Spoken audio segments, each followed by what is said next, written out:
Imagine walking into the gym without eating a single thing. No breakfast, no pre-workout snack, no protein shake. Just you, your body, and an empty stomach. Most people think this is a terrible idea. You need fuel to exercise, right? You need energy from food to power through your workout. But what if that's not entirely true? What if science says your body can actually perform better, burn more fat, and even protect your muscles when you exercise on an empty stomach? Today, we're diving deep into what really happens when you combine fasting with exercise. We'll explore why some people feel stronger and sharper when they train without eating. We'll look at which types of exercise work best during a fast and which ones you might want to avoid. And we'll cover how to train safely after you break your fast. Before we go further, a quick note.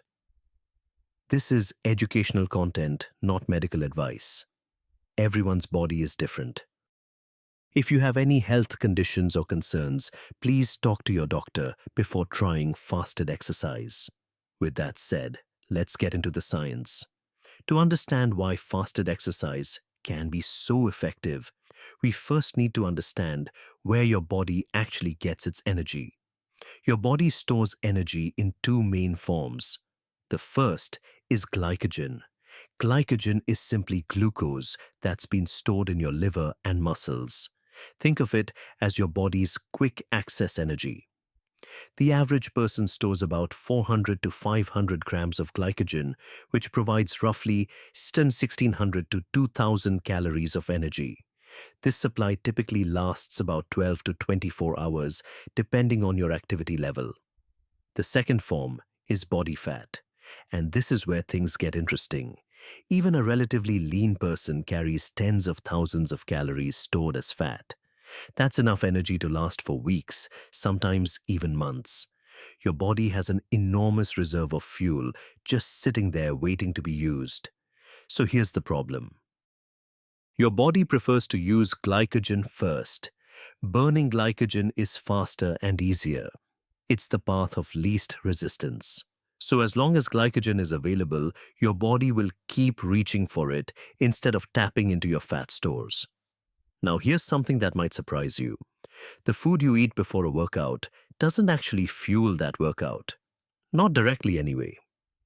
When you eat something, it sits in your stomach for 2 to 5 hours while your body breaks it down. Then it moves to your small intestine where nutrients are absorbed over the next 4 to 12 hours. So the energy from your breakfast isn't available for your morning workout.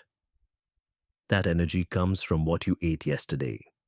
When you feel energized after eating before exercise, that feeling comes from hormones and expectations, not from the calories you just consumed. Your body releases hormones in anticipation of incoming fuel, and that makes you feel ready to go. But the actual energy, that's coming from your stored reserves. So what happens when you don't eat for 12 to 16 hours? Your glycogen starts running low. And when glycogen gets scarce, your body has no choice but to switch to burning fat. This process produces molecules called ketones, which serve as an alternative fuel source. And this is where fasted exercise becomes particularly powerful. There's a concept called metabolic flexibility. A healthy body can smoothly switch between burning glucose and burning fat depending on what's available. But if you eat constantly throughout the day, your body never needs to access its fat stores. It gets lazy at burning fat because there's always glucose around. Fasted exercise trains your body to become better at this switch. It teaches your system to efficiently use both fuel sources. Over time, this makes your metabolism more adaptable and more efficient. And this is just the beginning.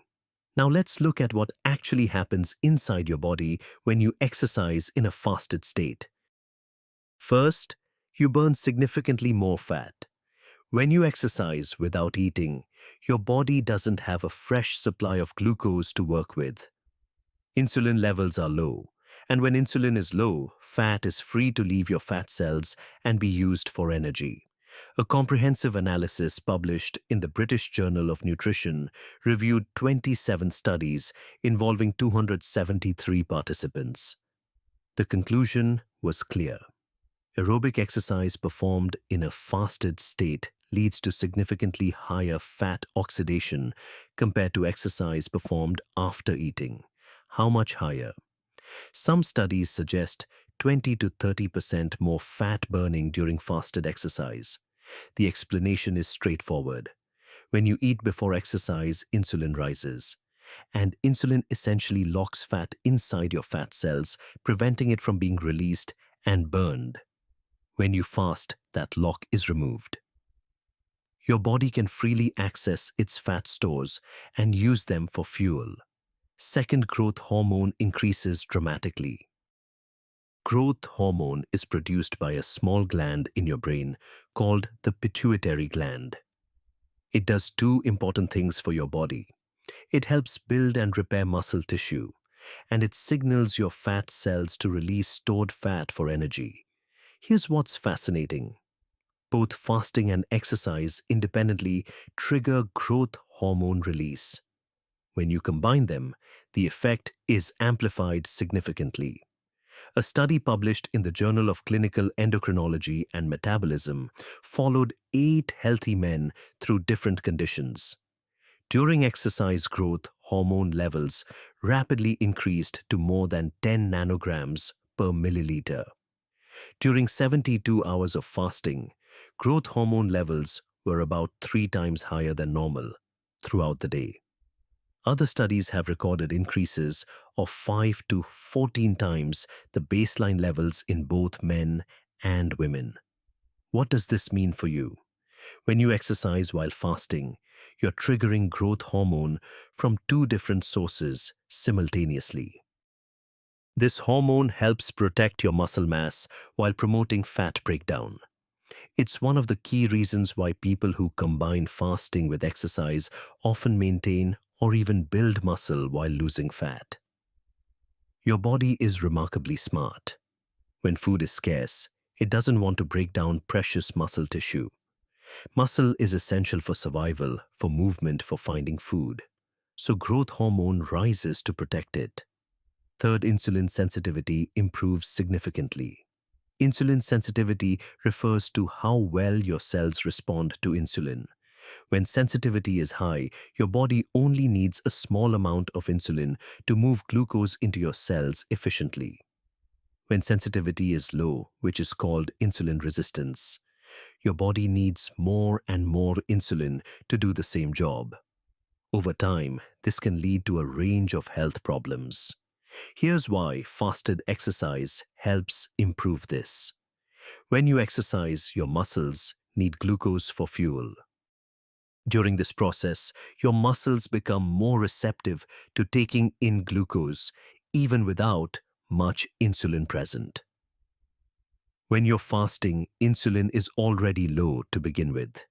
Combine these 2 factors, and your body learns to manage glucose more efficiently with less insulin. Research shows that exercising in a fasted state can improve insulin sensitivity more effectively than exercising after eating. And this improvement lasts for many hours after your workout ends. For long-term metabolic health, this is a significant benefit that compounds over time. Fourth, mental clarity increases noticeably. Many people report feeling more alert, more focused, and mentally sharper when they exercise on an empty stomach. This isn't just imagination or placebo effect. There's solid science behind it. Part of this comes from a protein called BDNF, which stands for brain-derived neurotrophic factor. BDNF supports the growth and development of nerve cells in the brain. It enhances learning, memory, and overall cognitive function. Studies show that both fasting and exercise increase BDNF production.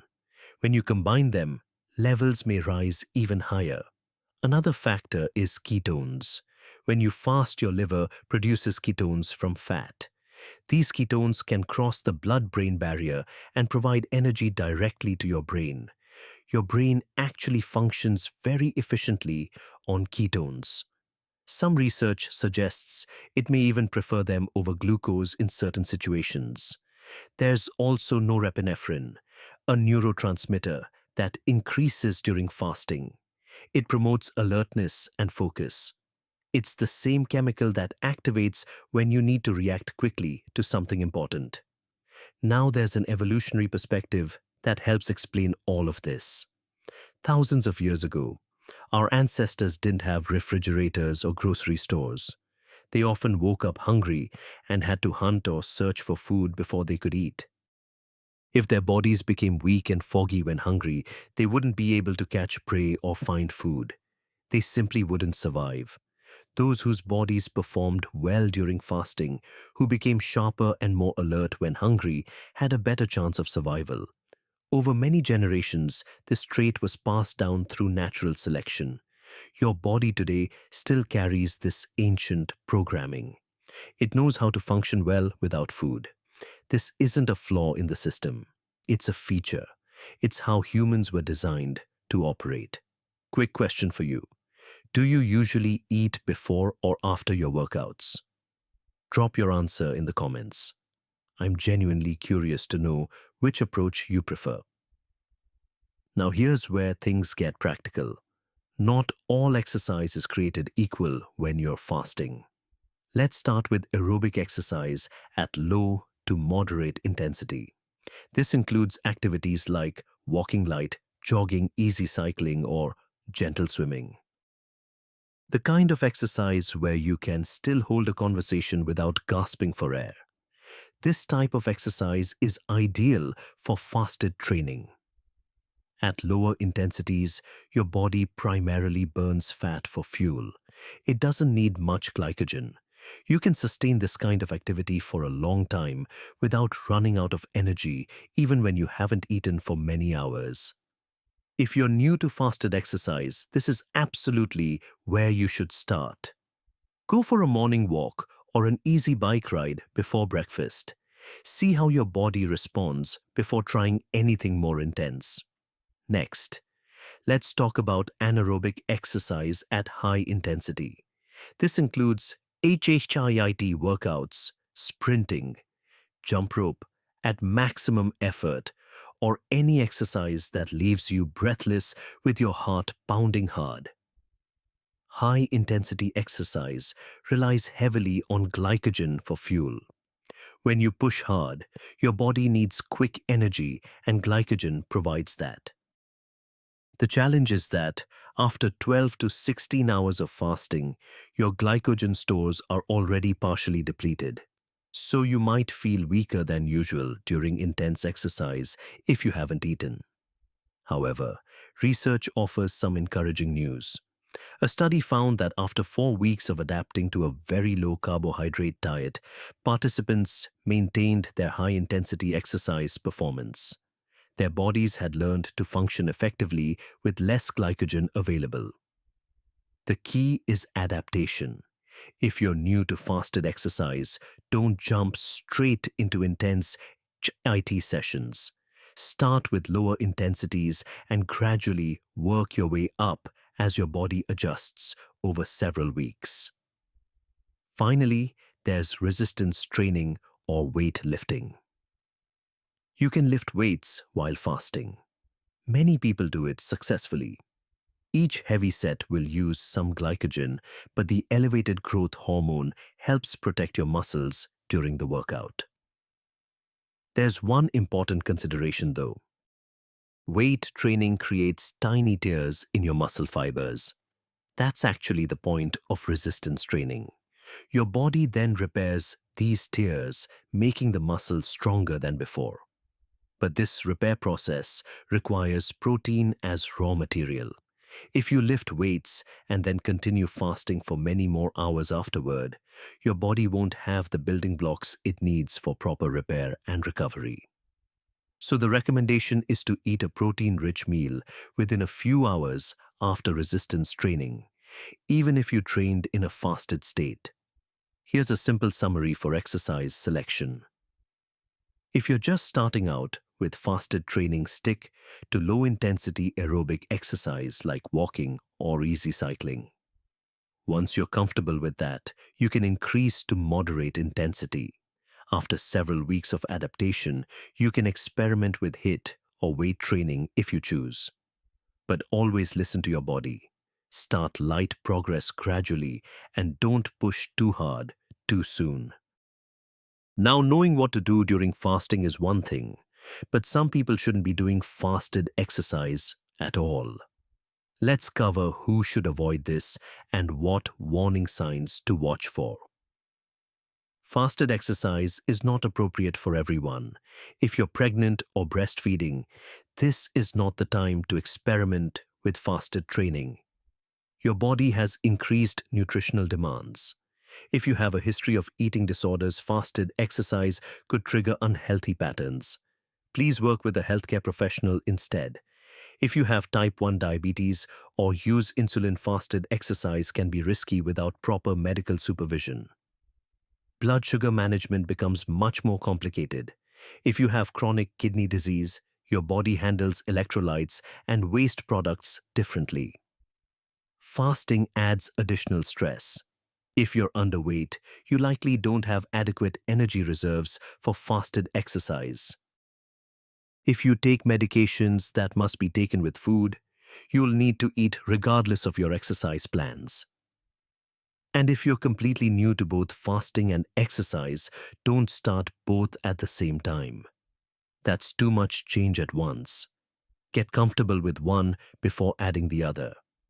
Even if fasted exercise is appropriate for you, there are warning signs that mean you should stop immediately. Severe dizziness that doesn't improve when you rest, heart palpitations or a racing heart that continues after you've stopped exercising, confusion or difficulty thinking clearly, which is the opposite of the mental clarity we discussed earlier, extreme weakness that prevents you from completing exercises you normally find easy, nausea or vomiting. Here's a simple rule. If any of these symptoms don't improve within 10 to 15 minutes of resting and drinking water, end your workout, eat something light, and consult a doctor if needed. One more important point about hydration and electrolytes. When you fast, your body loses water and minerals faster than usual. When insulin is low, your kidneys excrete more sodium and water. This is normal, but it means you need to be more intentional about staying hydrated. Symptoms of electrolyte imbalance include fatigue, muscle cramps, headaches, and dizziness. These can easily be mistaken for problems with fasted exercise itself, when really you just need water and minerals. The solution is simple. Drink plenty of water before, during, and after your workout. You can add a small pinch of salt to your water or use an electrolyte supplement. Nothing complicated is needed. All right, so you've made it through your fasted workout successfully. Now what? How you train after breaking your fast matters just as much as how you trained during it. Let's break this down into phases. The first phase covers the first 24 to 48 hours after you start eating again. During this time, your digestive system is restarting after its rest period. Insulin rises after your first meal as your body shifts from burning mode to storage and building mode. A significant amount of energy is being directed toward digestion and processing nutrients. For exercise during this phase, keep the intensity light. Walking, yoga, stretching or mobility work are all excellent choices. This is not the time to chase personal records or push yourself hard. Give your body time to make the transition smoothly. The second phase covers 48 to 72 hours after breaking your fast. During this time, glycogen in your liver and muscles is being steadily replenished. This process takes time, usually 24 to 48 hours, to fully restore your glycogen stores, depending on what you eat. Here's something beneficial to know. After fasting, your insulin sensitivity is higher than normal. This means your body uses carbohydrates more efficiently. If you want to refuel with carbs, this is actually a good time to do it because your body will handle them well. For exercise during this phase, you can start increasing intensity. Light to moderate resistance training is appropriate. But continue listening to your body. If you don't feel ready for more intensity, wait a bit longer. The third phase begins around 72 hours after breaking your fast. By now, your glycogen stores are mostly or fully restored. Your digestive system is working normally again. Your hormones have stabilized. You can return to your regular training intensity during this phase. However, don't try to compensate for any missed training by working out extra hard. Ease back in over your first 1 or 2 sessions before returning to full effort. Finally, let's talk about protein timing after a fast. After fasting, your body is in an optimal state for building and repair. Insulin sensitivity is elevated, so protein is absorbed more efficiently. Growth hormone remains elevated for 24 to 48 hours after fasting ends. This creates an ideal environment for muscle protein synthesis, but your body needs the raw materials to work with. Prioritize high-quality protein in your first meals after fasting. This doesn't need to be complicated. Eggs, fish, meat, legumes, or yogurt all work well. Spread your protein intake throughout the day rather than loading it all into one meal. Your body can only process so much protein at once, so distributing it evenly gives you better results. Let's bring everything together now. Exercising while fasting isn't a crazy idea. It's not reckless or dangerous when done properly. In fact, your body was designed to function well without constant food intake. When done correctly, fasted exercise can increase fat burning significantly. It can boost growth hormone, which protects muscle and promotes fat breakdown. It can improve insulin sensitivity, benefiting your long-term metabolic health. And it can enhance mental clarity and focus through ketones and BDNF. The key is understanding your body and making smart choices. Choose the right type of exercise for your fasting state.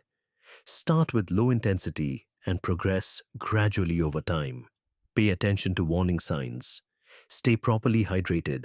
And when you break your fast, give your body the protein and nutrients it needs to recover and build. That meal you eat before exercising. It's not providing immediate fuel like you might have thought. The energy for your workout comes from what you ate yesterday, from your glycogen stores, and from your body fat reserves. When you exercise while fasting, you're simply giving your body a reason to tap into those reserves. You're training your metabolism to be more flexible and efficient. And as our ancestors demonstrated over thousands of years of human survival, your body knows exactly what to do. Here's my question for you. Some trainers say you should never exercise on an empty stomach. Others swear it's the only way to train effectively. After watching this video, where do you stand? Is fasted exercise overrated, underrated, or just right? Let me know in the comments below. If someone you know has been wondering whether they should eat before working out, share this video with them. The science might change their perspective.